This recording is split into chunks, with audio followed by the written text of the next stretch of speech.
सुकळी गावच्या एकजुटीचा, सुकळी गावच्या एकजुटीचा, सुकळी गावच्या शेतकऱ्यांचा, सुकळी गावच्या शेतकऱ्यांचा आणि खास करून इथं ज्या महिला मंडळी आल्यात त्यांचा, सुकळी गावच्या महिला मंडळींचा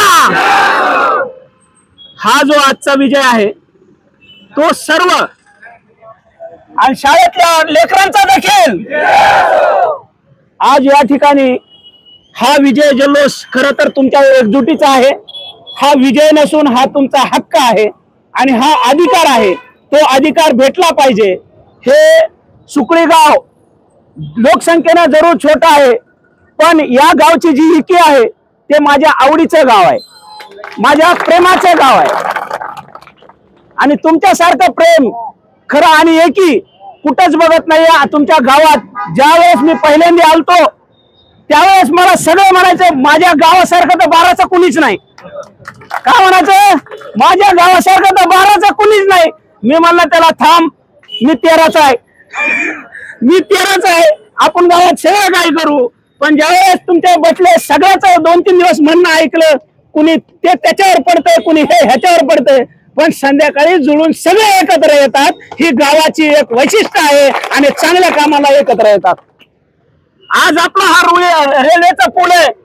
मला अशोकने जे पुण्यकरांना सांगितलं की आपल्याला कोर्टात जावं लागेल, मित्रा ती गरज पडणार नाहीये आणि कोर्टात जाणं काही आपलं काम नाहीये। कोर्ट नसेल, कोर्ट कचेरी जाऊन आपले जनावर बाळा विकून पैसा खर्च करण्याचं आपलं काम नाहीये।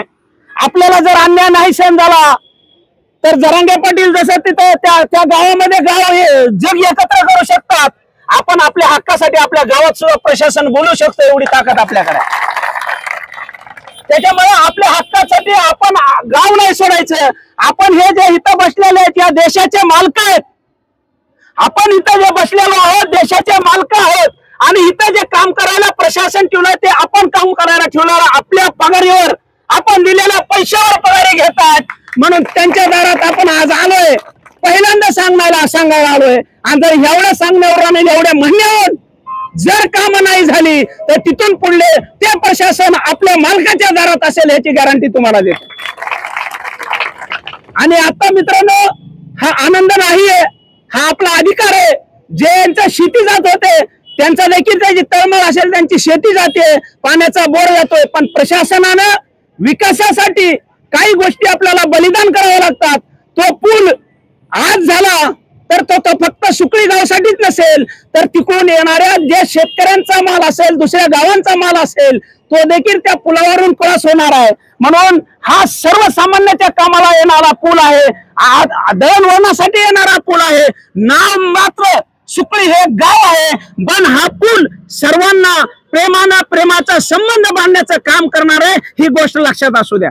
याच्यामुळे जल्लोष नाही, उत्साह नाही, ही आपली एक कामयाबी आहे, आपला एक अधिकार आहे, आपला तो भेटलाय। आणि जो आपला बंधू ज्या शेतकऱ्याचं शेत जाते त्याला देखील त्याचा मुआवजा नाही भेटला तर याच परीने त्या शेतकऱ्याच्या पाठीमागे त्याचा मुआवजा भेटावा म्हणून आपण देखील त्याच्या पाठीमागे राहिलं पाहिजे, कारण तो देखील आपलाच बांधव आहे, आपलाच बांधव आहे आणि तो देखील आपल्यासारखा शेतकरी आहे।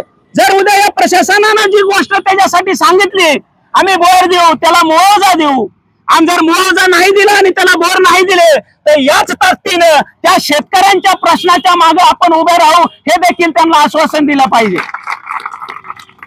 आता हा चांगला आहे, चर्चा झाली आहे, आता थोड्या वेळात पत्र देतील आणि हे पत्र घेऊन नक्कीच आपण पुढे जाल आणि काम सुरू होईल हे आम्हाला प्रशासनाकडून आम्हाला चांगली अपेक्षा आहे। कारण हे जे कलेक्टर साहेब आहेत थोडे काम करतात आणि जनतेचा प्रश्न ऐकतायत, आम्हाला त्यांच्यावरती विश्वास आहे, ते बोलले तेवढं करतात आणि हे आपलं काम होईल असा त्यांच्यावर विश्वास ठेवू आणि पुढल्या मार्गाला लागू। जय हिंद, जय महाराष्ट्र।